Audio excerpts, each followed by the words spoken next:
Romain Grosjean l'a annoncé lui-même lors du week-end précédent à Portland, il ne sera pas de la partie au sein de l'équipe Andretti Autosport en IndyCar en 2024. Une annonce qui n'est finalement pas une grande surprise, mais qui pose cette question: où peut aller Romain Grosjean l'année prochaine? Rappelons que le pilote français a déjà un volant pour 2024, mais simplement pas en IndyCar. En effet, en décembre 2022, il a été annoncé comme l'un des pilotes officiels Lamborghini pour développer et piloter la nouvelle voiture de LMDH, la Lamborghini SC63, qui sera engagée l'an prochain en IMSA et en championnat du monde d'endurance, le WEC. Bien qu'il n'ait pas encore piloté la voiture en essai actuellement, en même temps c'est normal, son calendrier IndyCar est plutôt chargé en cette fin de saison, Romain Grosjean devrait donc bien être de la partie l'an prochain au sein du line-up Lamborghini. Mais en ce début d'année 2023, lors des séances de médias pré-saison de l'IndyCar, Romain Grosjean a pourtant été clair sur le sujet, il ne sera pas pilote Lamborghini à temps plein l'an prochain.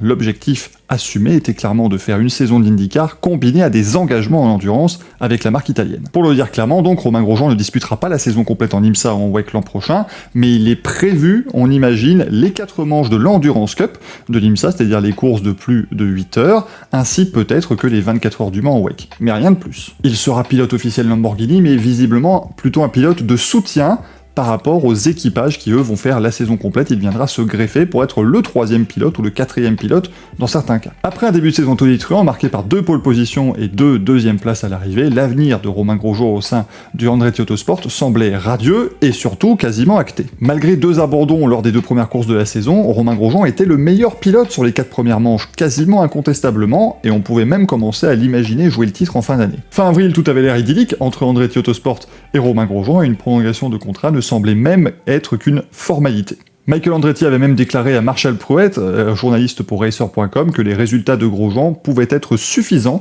pour le faire rester, ajoutant qu'il avait pris un virage à 180 degrés au niveau de son approche. Il est une personne différente cette année, pouvait-on lire. On lui a beaucoup parlé de ce dont il avait besoin de faire pour s'améliorer, et c'est précisément ce qu'il a fait.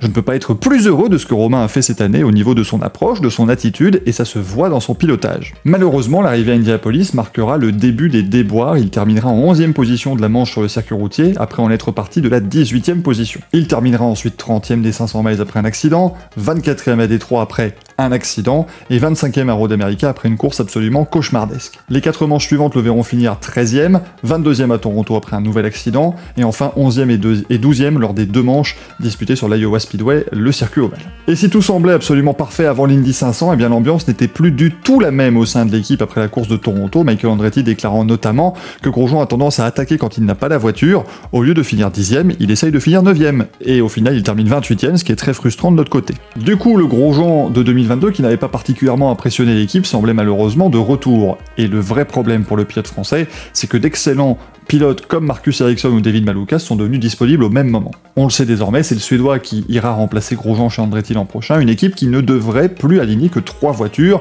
pour pouvoir reconcentrer un petit peu les forces et les cerveaux, on va dire, sur 3 voitures plutôt que 4, et donc un petit peu moins s'éparpiller. Pour Romain Grosjean, en fait, les planètes semblent ne plus trop s'aligner, et c'est ce qui m'inquiète un tout petit peu quant à son avenir justement en IndyCar.